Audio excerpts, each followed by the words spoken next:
Hello，我係 Christy，今日咧就想同大家分享一款外形又可愛又有韓國風味嘅泡菜飯團包。麵包咬落去咧，你會食到好 juicy 同埋酸甜嘅泡菜汁，十足十食緊泡菜飯團咁嘅。我相信大人同小朋友都一樣咁鍾意㗎。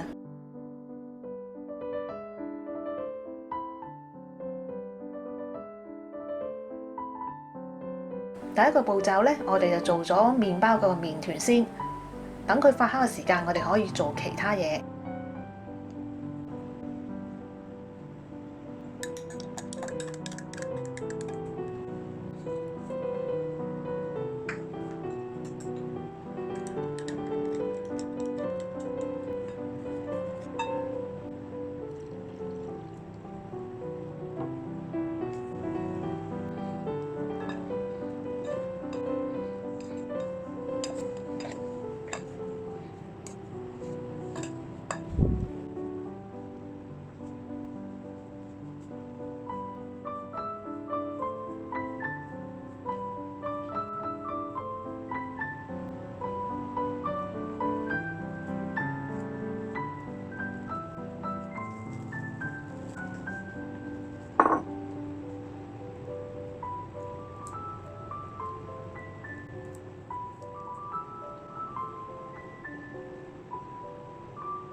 第二個步驟咧，我哋要準備麵包裏邊嘅餡啦，就係嗰個炒飯嘅餡啦。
當所有嘅炒飯材料炒好之後，我哋加入調味汁，煮到嗰啲汁咧，直至佢係結身為止，收晒落啲飯度啦，咁就 OK 㗎啦。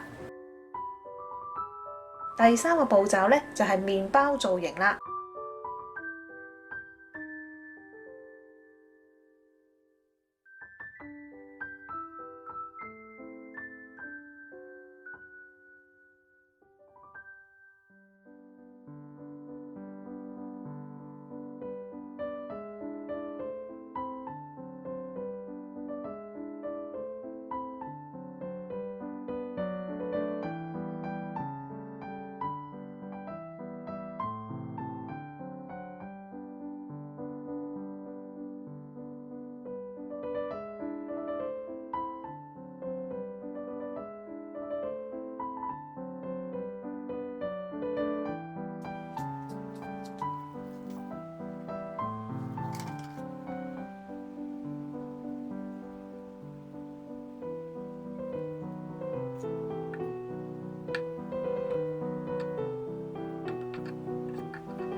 我哋將啲蛋液咧搽喺紫菜嘅頭同尾嗰度嘅。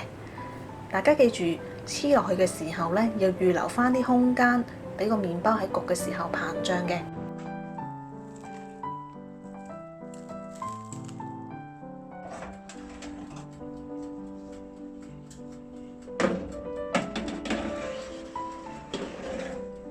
每次咧，我都好鍾意睇咧麵包喺焗爐裏邊咧慢慢膨脹嗰個過程嘅。唔知你哋有咪同我一樣呢？